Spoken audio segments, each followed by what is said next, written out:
all those rumblings that we told you all about. Well, the weekend hit, and guess what? Dominoes are falling on the recruiting trail. Next, Locked On Bulldogs.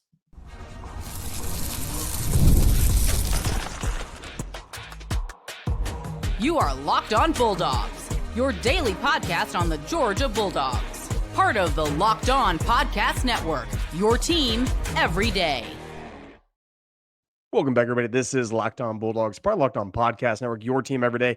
Thanks for joining us. Today's episode brought to you by FanDuel, FanDuel.com. More on them in a second. We are glad you're here. Everyday listeners, first listeners, thank you for being here. And those of you who listen all the way to the last of the third segment, you guys are in for a special treat today.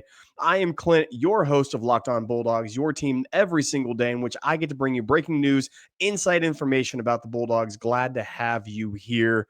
Today, we're talking about three things.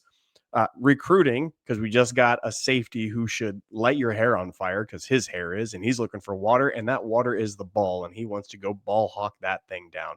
Secondly, we're talking about number one recruit in the nation coming to the Bulldogs. We'll talk about that. Indications are sky high right now. And then lastly, how many recruits are we going to get? Like, are we just talking all the recruits, every last recruit, looking at the Bulldogs? We'll talk about that in the last segment, but let us begin talking about the safety who's already in tow, already has committed to the Bulldogs, and that is Jordan Smith. Jordan Smith out of Warner Robins, Georgia, class of 26, 6'1.5", 185, four-star recruit, national top 100, regardless of position, top 5 in Georgia, top 6, 7, 8 nationally. This cat is speedy, is quick, is twitchy, and oh yeah, this just in, he's got the frame to bulk up, and he's got the ability to bring the lumber. All the usual suspects after him: Tennessee, Florida State, Georgia Tech, Alabama. But if you look at his tape, you look at his sophomore season, his junior season, let me just tell you the type of kid this is right off the bat. What he puts on his tape first and foremost is special teams. Look at his tape. He's a hardworking kid. He's looking for contact. He's looking to dislodge the ball. He is natural and adaptive in the backfield. Some guys, when you have this lumbering kind of enforcer type feel, you get locked into a very, very specific style of play, and you're just kind of just downhill. Now, again, I like who we've had at Georgia many, many years. That, to me, is much more like Richard LeCounte. Richard LeCounte had maybe one thing in mind when he was looking for the ball, okay? He was looking to come downhill. He was looking to make a quick decision. It was like a 1 foot in the ground running back.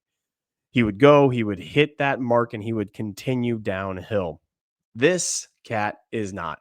Jordan Smith does not do that. He plays in a back pedal just fine, fluid with his hips open, get depth and get going in a hurry to get back on that backfield baseball kind of turn, ball in the air, get after the receiver. He does that fluidly and without a problem. But again, there's a reason why he's putting kickoff coverage on the film, because he is screaming downhill and he's looking for tackles. And when he puts his hands on you, you're coming down. This is not a hybrid safety. Again, I refuse to play the game of box safety, run support safety, pass coverage safety, just like I do with quarterbacks. In this day and age, if you are simply one of those, you will get exposed. Jordan Smith will not be exposed on this defense.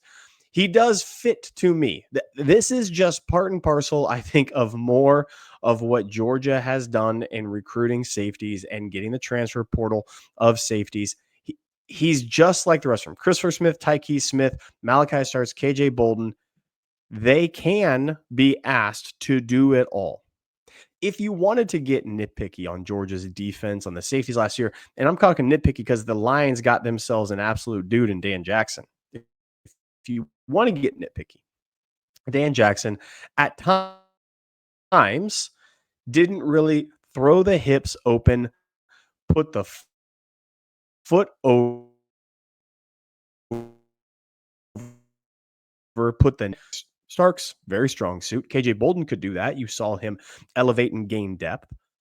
Jordan Smith can do those things just fine. I can't talk better about this kid than I do right now. It is exciting. It is thrilling to see. We got ourselves a dang good safety in this recruiting cycle, in this class. And he's early on. He gets committed. He comes on down. All the rest of them, like I've said, all the usual suspects. He chooses Georgia. He says, I want to come play. Kirby Smart puts a premium on trench, offensive line, defensive line, edge. But he also puts a very, very high premium on safeties that can play within his system and let him move the pieces around to all the other spots they need to. You can't come to Georgia and just be a safety that's going to be a ceiling on the top to be I'm going to make sure I'm the deepest of the deepest, everything in front of me. We are an attacking defense. We don't play safety valve coverage. We don't do that. It's not as simple as I'm back here. I'm taking care of my half the field, third the field, or over the top in cloud coverage. No. I'm not doing any of that. We attack. And this is a sign that we're in great hands. KJ Bolden is here. We've talked about the depth of safety being a little thin for Georgia. I'll admit it. I'm nervous. Aguero, to me, is still a giant question mark, one that I don't know exactly.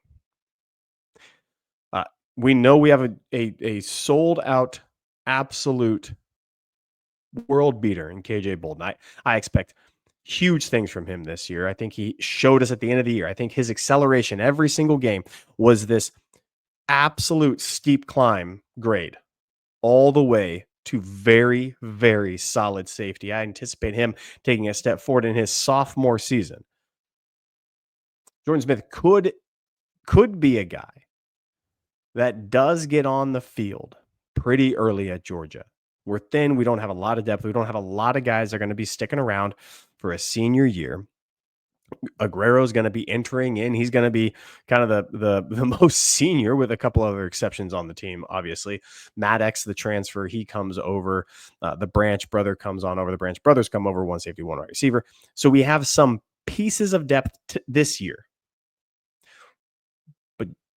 But know the name, because I anticipate him getting early and often reps when he steps onto campus, when guys declare for the draft, when guys declare to transfer.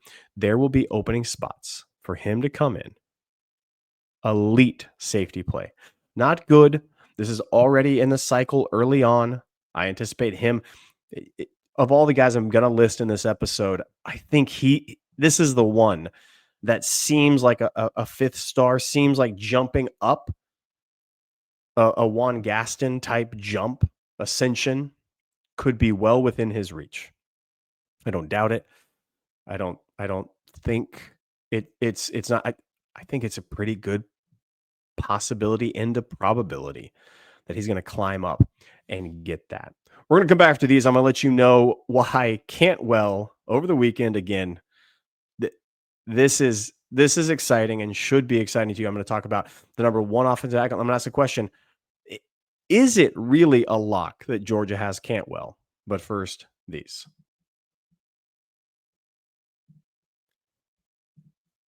And these are, in fact, FanDuel. FanDuel's fantastic. NBA playoffs in full swing. Every night delivers highlight-worthy performances, major momentum shifts, and can't-miss moments. Game-winning shot or breakout player. There's never been a better time to get in on the action. FanDuel makes it easy to stay in the game. Before tip-off and live with player props, performance trends, same-game parlays, fans have more ways than ever to play smart and win big. Hey, we like betting on sports. It's fantastic, and FanDuel makes it very easy. What would it look like to combine a whole bunch of mid-game props based on how the action unfolds right in front of you, because you have the app, you have the game, boom. FanDuel's here for you. New to FanDuel, it's the perfect time to sign up. Head to FanDuel.com and place your first $5 bet. If your bet wins, you get $200 in bonus bets. Make every moment more with FanDuel, official sports betting partner of the NBA. Talked about how Jordan Smith is, in fact, very, very, very gifted at football, playing at safety play. I anticipate him being somebody that is going to quickly, easily come into his own at Georgia when he lands here. Another recruit that has everyone excited, as you should be, is in fact none other than Jackson Cantwell. Jackson Cantwell, the number one recruit by all metrics. I mean, last week I raved about this kid. I went on and on and on talking about how McKinney at Miami came out, tried to make a big play to talk about how good he Miami is, and lots of people saying, well, he's a Miami lean. No, he's a Miami lock. Crystal ball's coming out. He's going to stay in. He's going to leave Missouri, go to Florida. Miami's a place to get that NIL money. I mean, he's going to have elite talent. Elite talent's transferring in. Nobody's transferring out of Miami. Nope, they are. Cantwell. Now, look, I'm going to say this because I hate using this phrase. When we talk about crystal balls, we are talking about gurus and insiders that can't hack it coaching college football. Okay, like that's just it. It's not. I'm not mad at anybody. I'm not saying it's bad. I'm just calling it what it is. Okay, but there is a lot of momentum that has flipped since the week that Jared Curtis came out and said, I'm going to Georgia. And he said publicly, I'm looking at Cantwell. I'm trying to make my UGA team number 1 and 2, Cantwell, Curtis, get the number 1 tackle, the number 1 quarterback. Yes, please. Sign me up for that all dang day long.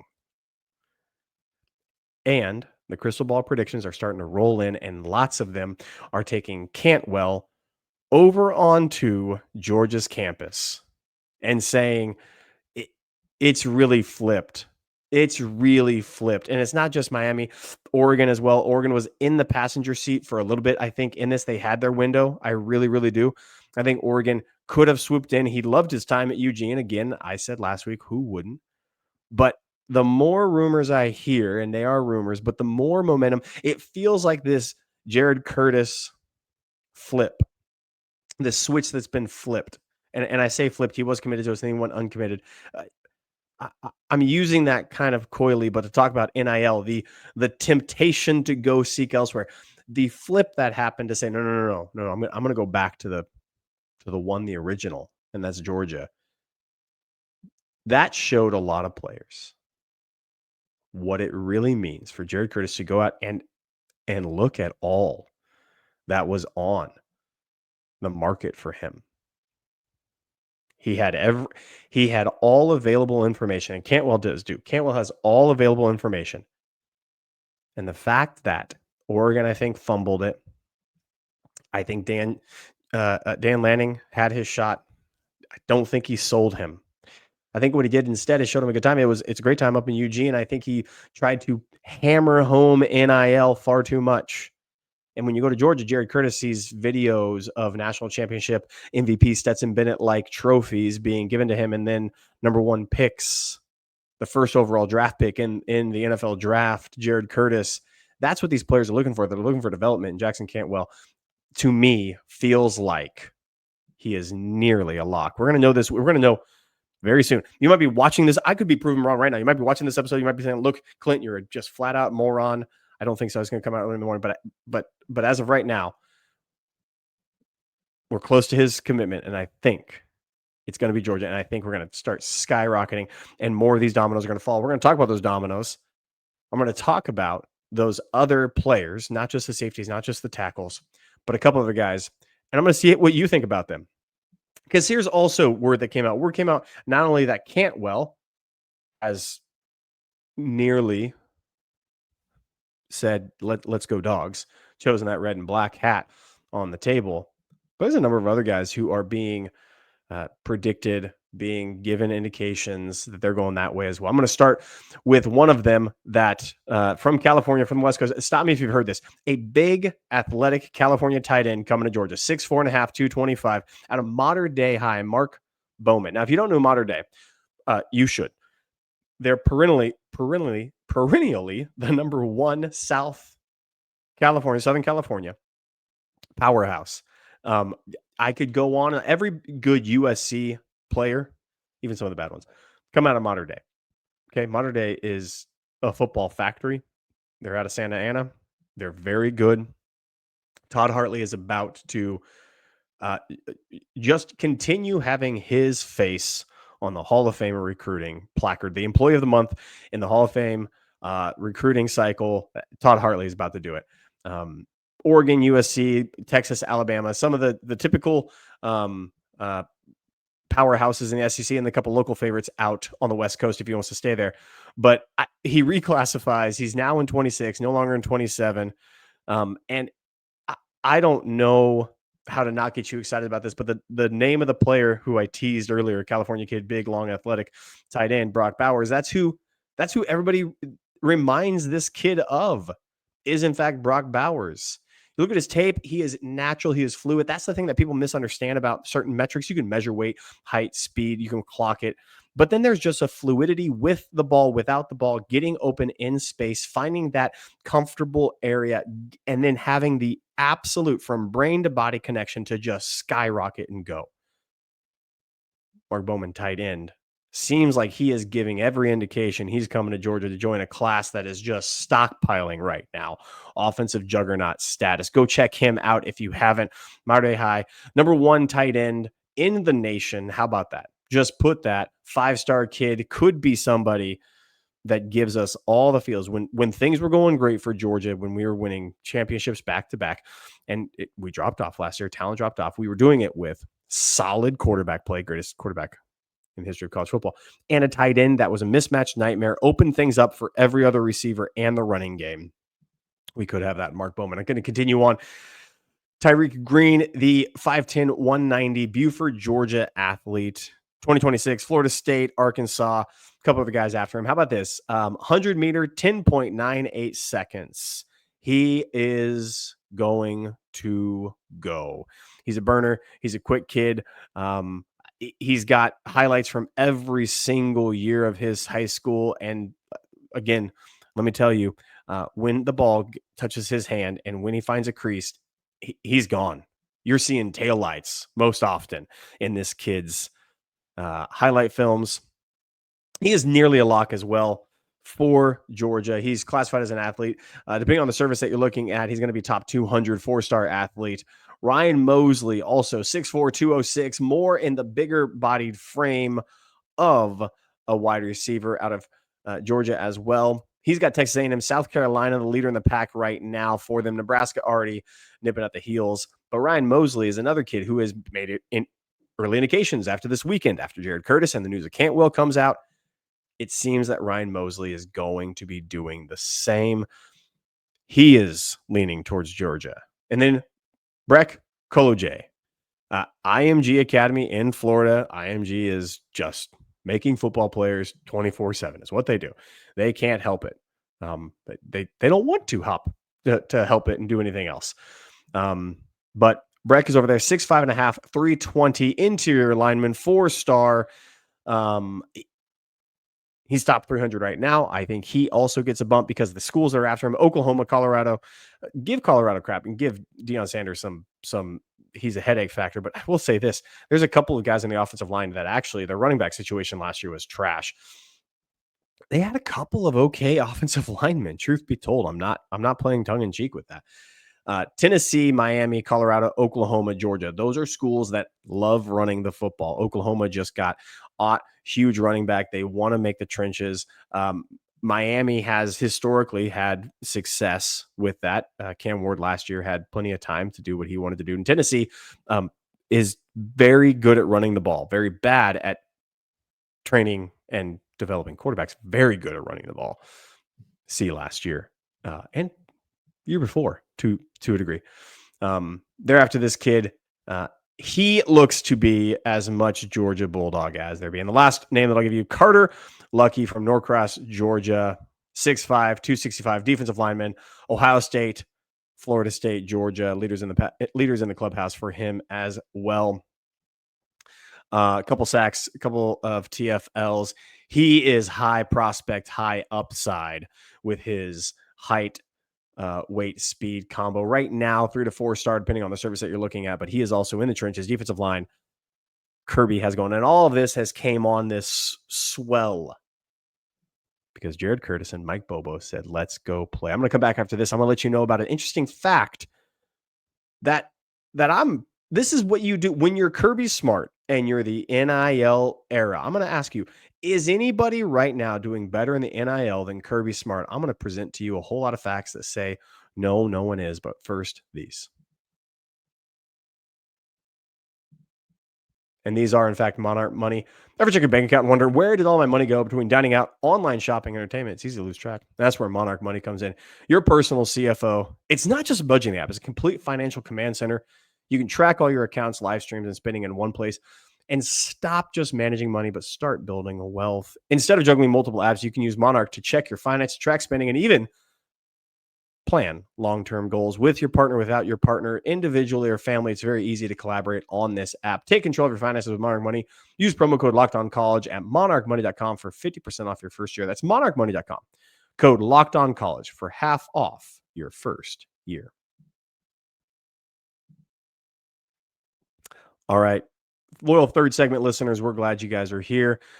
We talked about the Cantwell news. I anticipate us getting back on here doing a reaction show when he commits, of what this means and how big of a meaning this is for us, and what other still dominoes out there will continue falling all day long with this kid.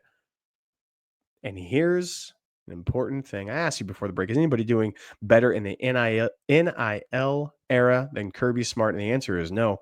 Because here's the fact that Kirby Smart has played. It's interesting. You have to play this game. You have to both play.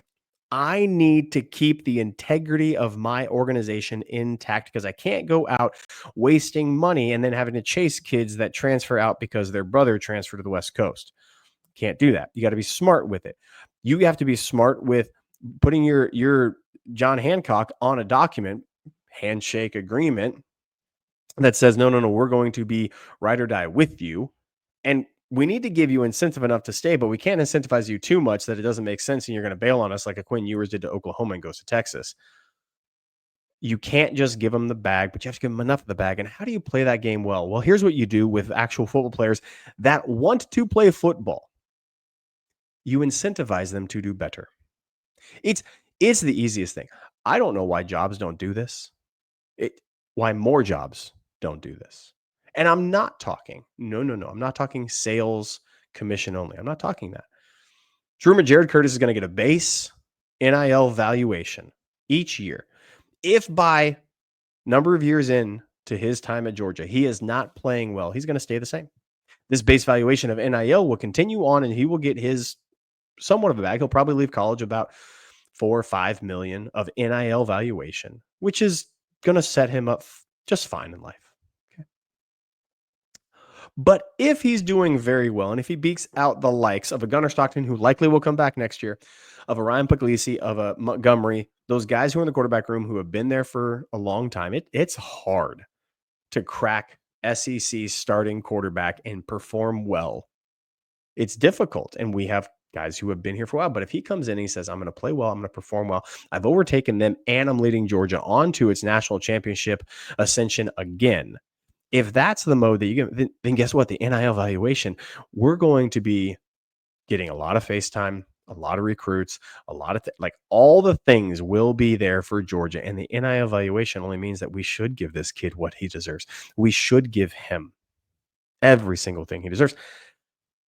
Kirby Smart has orchestrated it and started writing in language into NIL valuations that says, play well, get good stuff. Don't play well, we'll keep you at this because we're men of our word. We have integrity. Kirby Smart is those things. He has not just dumped some guy. Dumas Johnson is my favorite example of this. Kirby loved that cat. He was a damn good dog, and I don't care what you say about rules of that. I don't care. Because he helped us. Kirby said, Glenn Schumann said, we don't win those national championships without Dumas Johnson. Not my words, their words. Kirby said, took care of him, said, hey, look, I'm seeing how practice is going, because practice to me is more important than anything else. I'm seeing how practice is going. And I got to tell you, I think you might be in for a long season if you stay here, because I think we have other guys who are going to beat you out. I'm watching you and I love you enough to be sincere and real with you. What if we tried to get you to go somewhere else? What if you wanted to seek elsewhere? And what if, when that happens, we just say to them exactly what I just told you. We don't win national championships without you. Who you getting him a coach? You're getting a guy who loves football, who wants to play very hard. It just so happens he decided he didn't want to stay here and fight and claw and scratch through a very, very, very deep depth chart. And that's what they did. They took care of him. Kirby Smart, Jared Curtis, this NIL collective deal is being a good steward with resources and finances, not just going willy-nilly and spending $40 million to comprise a team, doing it fairly, doing it judiciously, but also taking care of people. And if you're going to go ahead and take care of the ball and you're going to go ahead and perform, then why the heck is Kirby? Kirby's not an idiot. He's not a moron. He's going to value. He's going to give you what you need so that, oh, guess what? You tell all your buddies who are very, very good athletes and want to come play with you exactly how you're being treated. And they're going to want to come as well. It seems simple, but all these schools that are just giving bags to kids and they're having to sue them when they transfer. Kirby doesn't play that game. He does things in the shadows. He does things quietly. But this one, if it's true what he's doing, of course, it's what should have been done. It's what should have been done all along to NIL. If I was some collective that had a finite amount of resources, because we can play this game for a while, but guess what? The college football season comes every single fall. So you don't have you have a finite, limited resource. It's going to become catastrophically bad business model to do what other colleges are doing. It's going to become the norm, what Kirby is doing, and he's doing it ahead of everybody else so far. Everyone else is either over-promising and overvaluing these players. Okay? Remember when you wanted the kid that went to Nebraska because he doesn't have an identity of his own, he has to copy everybody else's? Remember when you told us to just throw the bag? It's going to be the best thing in the world. Well, Kirby waited. Kirby chilled. Kirby stopped. He didn't go chase Raiola. He said, here's what I'm going to give you. It's fair valuation, but you go seek yours. He did. And all of a sudden, Jared Curtis comes around. We are in fine, good hands. Gunnar Stockton this year and Puglisi, who's got a can of an arm. And now we get the number one recruit. And oh, yeah, just in number one tackle, possibly number one tight end. Do you see the ripple effects of being wise and slow and smart and not overreacting to every single news headline that comes up on a feed of your choosing? Kirby Smart is doing it right. He's taking care of business. 8 more might be coming, and how he's handling himself on the trail of recruiting and NIL is something that's going to pay dividends for not just this year, not just next year, but years to come, and I couldn't be happier for it. This is Locked On Bulldogs, part of Locked On Podcast Network, your team every single day. We'll be back tomorrow talking more about them Bulldogs. We'll see you guys then.